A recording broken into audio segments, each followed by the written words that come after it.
आदरणीय सुनने वालों, यह समाचार अंतःपुर में फैल गया कि रानी केकई ने दशरथ से भरत को राज तिलक और राम को 14 वर्ष का वनवास मांग लिया है। जब यह समाचार श्री राम को प्राप्त हुआ तब वे अपने पिता से मिलने माता कौशल्या के कक्ष में चले गए। अपने पिता की दयनीय दशा देखकर सांत्वना देते हुए बोले, पिताश्री, आप रघुकुल श्रेष्ठ हैं।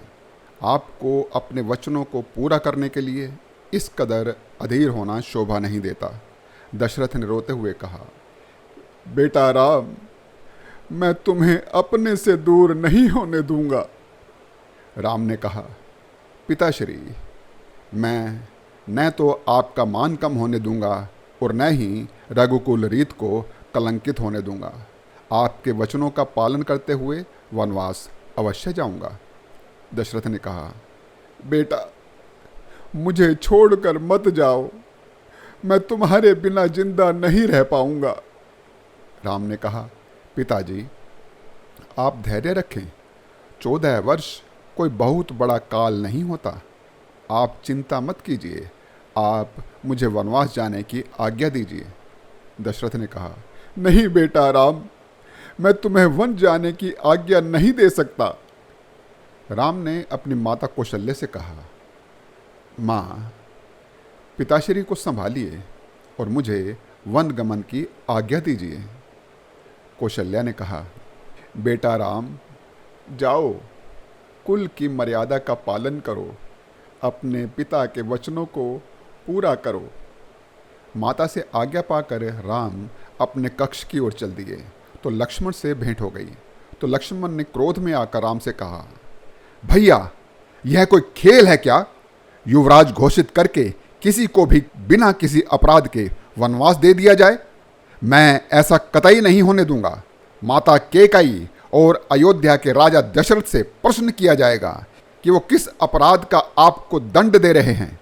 राम ने कहा, लक्ष्मण, इतना क्रोध किस पर कर रहे हो?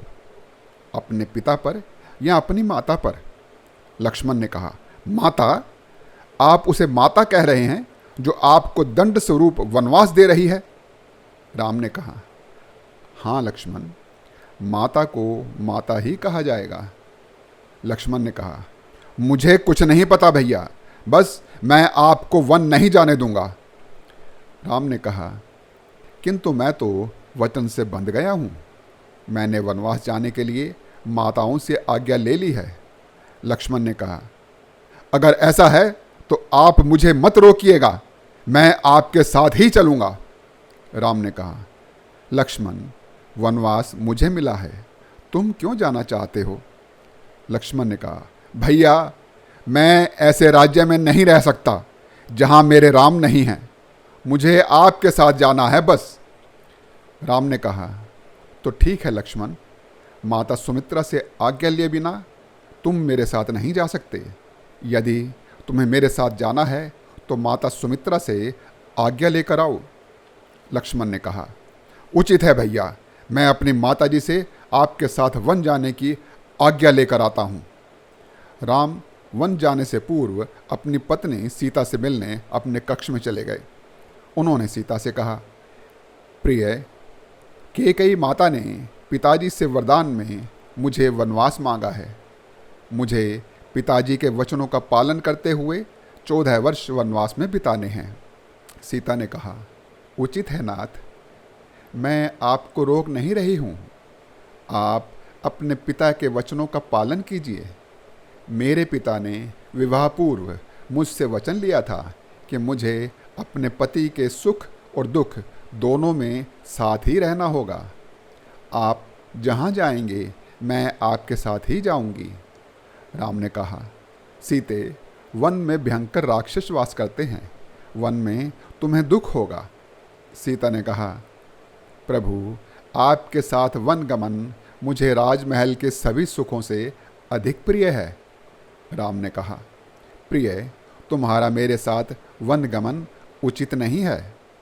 सीता ने कहा, नाथ, अपने पति के साथ रहना अनुचित कैसे हो सकता है?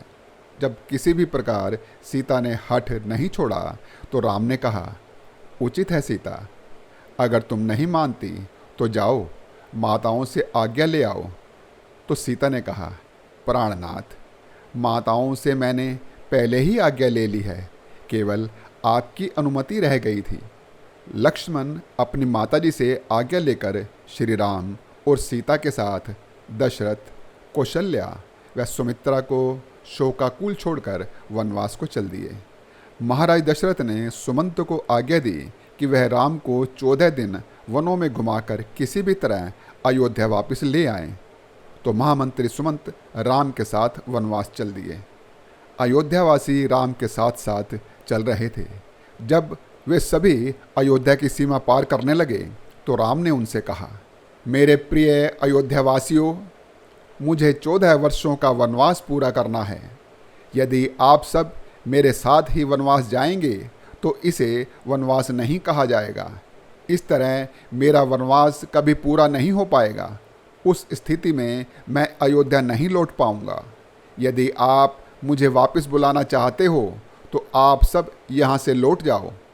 अयोध्या के सर्वांगी विकास के लिए भरत के राजपाट में सहयोग दें और मुझे वनवास हेतु वन में प्रवेश करने दें। मैं आपके समक्ष यह प्रण लेता हूँ कि 14 वर्षों बाद अयोध्या लौट आऊँगा। राम के प्रण के बाद अयोध्यावासी वहाँ से लौट आए। सुमंत जी राम के साथ साथ चलने लगे तो राम ने सुमंत से कहा, सुमंत जी, आप भी अयोध्या लौट जाइए। सुमंत ने कहा, राम, मुझे महाराज दशरथ ने आपको 14 दिन वन घुमाने के बाद वापस अयोध्या ले आने का आदेश दिया है। राम ने कहा, सुमंत जी, आप मेरे पिता तुल्य हैं। आप जानते हैं कि वनवास का महत्व क्या है। मुझे 14 वर्ष का वनवास हुआ है। मैं 14 वर्षों तक किसी भी नगर में प्रवेश नहीं कर सकता, तो 14 वर्ष पूर्ण किए बिना अयोध्या कैसे लौट आऊँ? आप अयोध्या लौट जाइए और भरत के राज्याभिषेक की तैयारियां कीजिए। उसे आपके संरक्षण की आवश्यकता होगी। मुझे मेरे पिताश्री की चिंता है। आप मेरे पिताजी को सांत्वना दीजिए। सुमंत अयोध्या लौट आए। राम के वनवास से वापस न आने के पश्चात दशरथ कैकेयी से इतने ज़्यादा क्रोधित हो गए कि उन्होंने उसी समय उसका त्याग कर दिया तथा अपनी पत्नी मानने से मना कर दिया। इस बात से कैकेयी को कोई अंतर नहीं पड़ा, क्योंकि वह अपने पुत्र भरत के राजा बनने से प्रसन्न थी। उधर श्री राम ने सीता और लक्ष्मण सहित सबसे पहले तमसा नदी पार की, फिर गोमती नदी पार कर श्रृंगवेरपुर पहुंच गए। उस वन में निषाद राज ग्रह का राज्य था। यहाँ उन्होंने रात्रि निवास किया। यहाँ से सुबह वह गंगा नदी के तट पर पहुंच गए। एक केवट अपनी नाव के साथ नदी तट पर नदी पार जाने वालों की राह देख रहा था। राम ने केवट के पास जाकर पूछा, भाई, क्या तुम हमें नदी पार करवा दोगे? केवट ने कहा, अवश्य करवा दूंगा। पहले आप अपना परिचय तो दो। आप कौन हैं? कहाँ से आए हैं?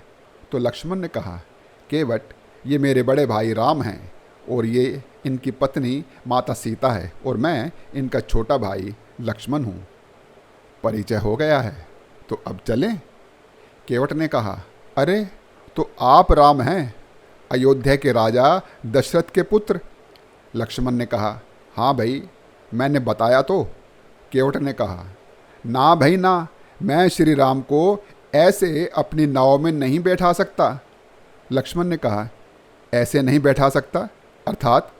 केवट ने कहा, अर्थात यह है कि मैंने सुना है कि इनकी चरण धूलि के पड़ते ही एक शिला औरत बनकर स्वर्ग चली गई थी।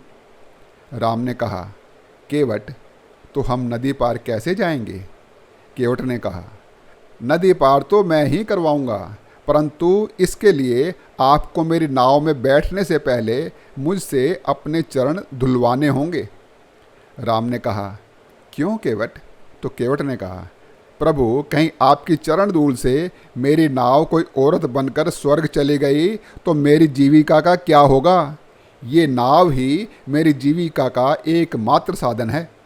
राम ने कहा, केवट, तो ठीक है, मेरे पैर धोकर अपना संशय मिटा लो। तो केवट गंगा जल से लोटा भरकर श्री राम के चरण धोने लगा। श्री राम के चरण धोकर उसने सभी को नाव में बैठाकर नदी पार करवा दी। माता सीता ने पहले ही केवट को मेहनताना देने के लिए अपनी एक अंगूठी निकालकर श्री राम को दे दी। नदी पार कर राम वह अंगूठी केवट को देने लगे तो केवट ने कहा, प्रभु, नदी पार करवाने के लिए मैं आपसे यह मेहनताना नहीं ले सकता। राम ने कहा, क्यों केवट, तुम यह क्यों नहीं ले सकते? तो केवट ने कहा, प्रभु, जैसे कोई दर्जी से सिलाई नहीं लेता, नाई से बाल कटाई नहीं लेता, तो मैं मांझी दूसरे मांझी से नदी पार करवाई कैसे ले लूं? राम ने कहा, मैं मांझी कैसे? तो केवट ने कहा, जी प्रभु, जैसे मैंने आपको नदी पार करवाई है वैसे ही आप मुझे भवसागर पार करवा दीजिएगा। भगवान राम मुस्करा के गंगा नदी के तट से चित्रकूट पर्वत की ओर चल दिए। जब वो मंदाकिनी नदी के तट पर पहुंच गए तो उन्होंने उसके तट के समीप ही एक कुटिया का निर्माण किया और वह वहां अपना वनवास बिताने लगे। मर्यादा पुरुषोत्तम श्री राम की आगे की कथा अगली वीडियो में। राम कथा सुनने के लिए आपने मेरा चैनल सब्सक्राइब नहीं किया है तो कर लीजिए। बोल सियावर रामचंद्र की जय।